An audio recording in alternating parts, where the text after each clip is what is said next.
because of all of the rain and heat and humidity and rain and heat and humidity, y'all see my grass?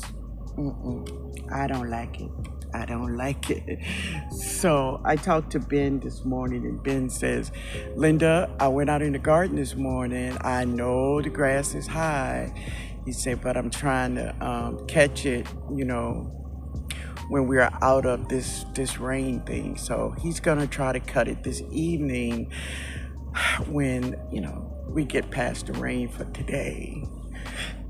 So I hope that's it. But listen, today I stopped in because I want to share with you all what happens with our spring garden as we go into summer, especially for us that live in 9 and 10, 11, and so on. I have been dropping seeds and since late February, right? These are my sunflowers. They are huge, and as you can see, they all have their heads down, right? And they are almost at the end of their life cycle. But this is what I want to share with you all.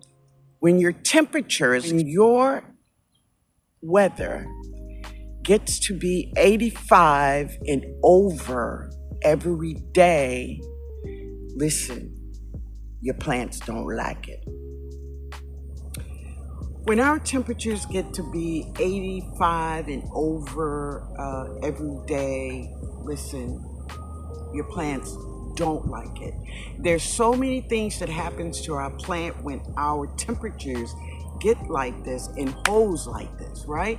So when their temperature holds to 85 and above, this is some of the things that can happen to your plants and your trees, right?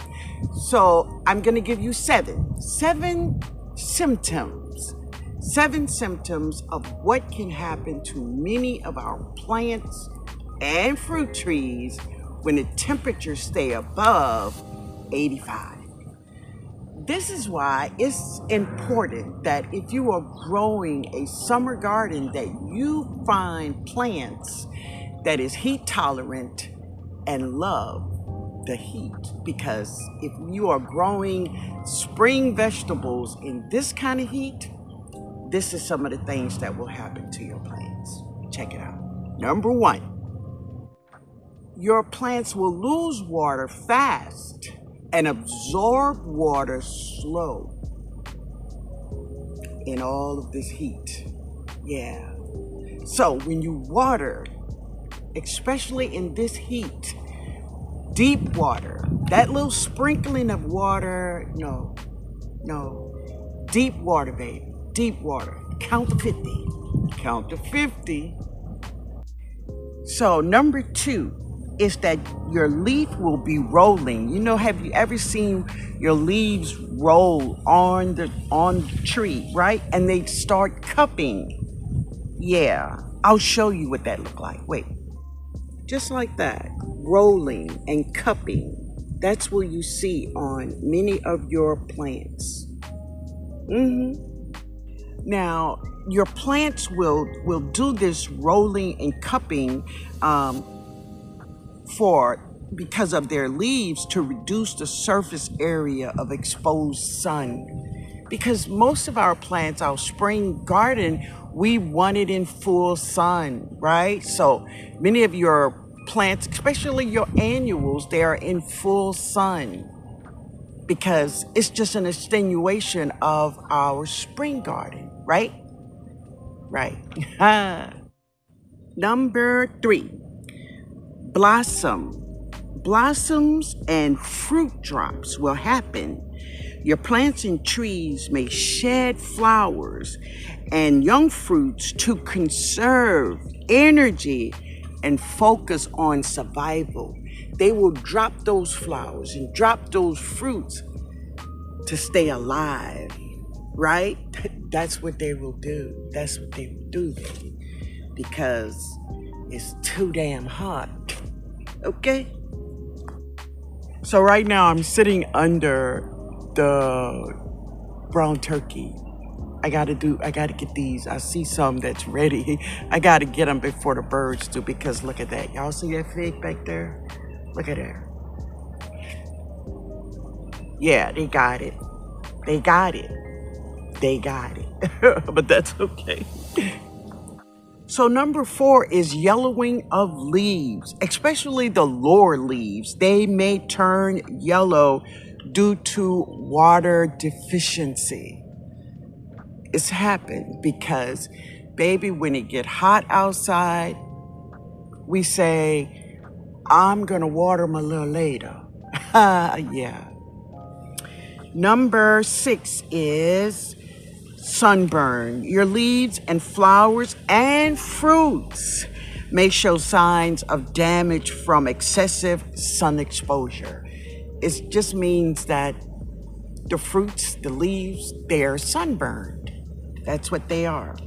And number 7, this heat above 85 will stunt the growth. Your plants may show slower growth or stop growing altogether. It's just too damn hot. It's just too hot. So this is what I have done. This is what I'm doing right now.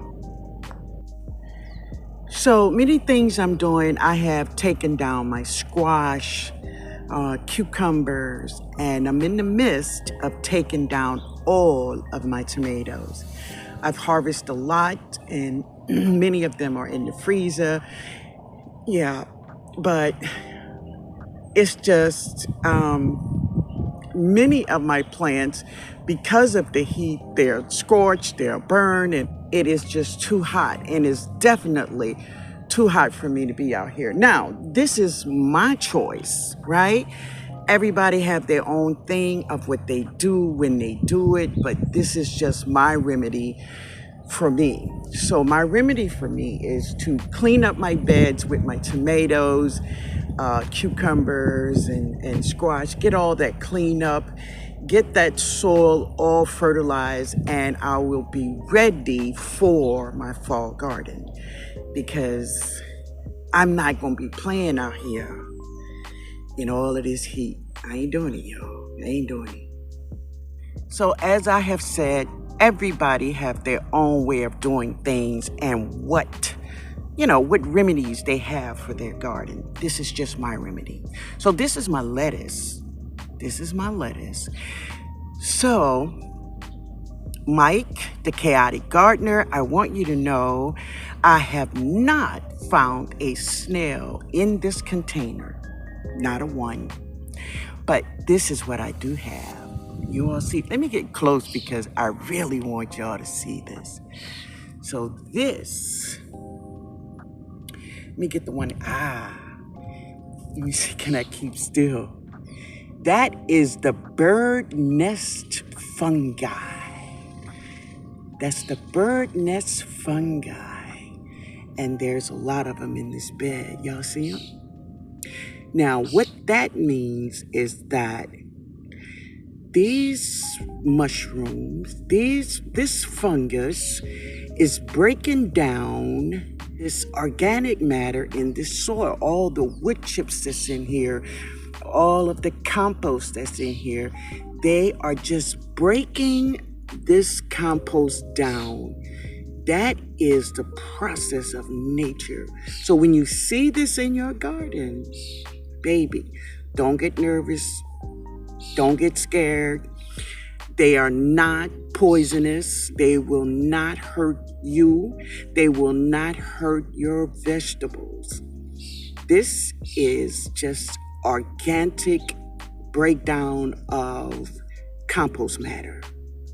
Yeah, and this fungi, now this one here, I'm going to have to put the name of it because I really don't know unless it pops open to be the bird nest. But this is the bird nest fungi. I think it's so cool. Look at that. Yeah, it's going to open up to be that bird nest fungi. There's so many different kinds of fungi that break down compost matter. Like if you have wood chips, mulch, compost, all of those things, you will find fungi just like this breaking down your soil. Organically, that's what it's doing. Okay? Yeah, that's what that means. But getting back to the summer garden, it's just too hot for me. Now, to a younger person, maybe, you can handle it and it's okay for you, but I am 68 years old and no, I'm not bringing my body through the stress because let me tell you, when it is too much, baby, it's too much, right? So I'm going to take down all of these tomatoes and I'm going to get my beds ready for my fall garden, and I'm going to continue to grow, of course, all of my herbs. So I have another mullein plant right here. But all of my herbs, my flowers, I still have radish growing. What is that? Wait a minute. We had a really strong wind came down. I have two sunflowers in the front of the garden, and the whole brick was knocked down. And I see here, that is sugar cane back there. It's down. And I have a pear. It came off.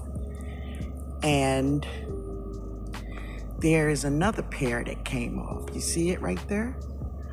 Oh yeah, I'm going to get it, but wow. I knew that wind was strong, but I didn't know it was that strong. But it did knock two sunflowers down. But I did pick them up, and they are standing. But this is you cannot tell which is which, right? But this is the Black Mission. You see how wide this thing is? She's all over. There's a Black Italian in there. So this is the Black Mission container, and over here on the end is the Black Italian container. You can't see it because the Black Mission is she just have blown up. She is just all over. When I tell you this plant is all over, and I know this plant is in the ground, even though she's in a container, but she's in the ground. There's no doubt, because she have done some crazy growing, just amazing growing this season, right? Yeah, and of course that's my peach tree and the olive tree. But yeah, I'm going to prune her and take more air leaves off her, but she is huge, my God. Yeah, that's huge. So I'm gonna go over here and get my pear. This is my sugar cane is down over here. Wow, that's crazy. Come on, baby. So these are my 3 Tromboneini squashes. So yeah, I have 3, and I have 2 in the house. And my niece Daisy, she came over and she got 2, right? So that is it. I've taken the plant down, and this is what I have. Yeah. Nice stem. Here are my plantains. They are very big and very healthy today. Yeah.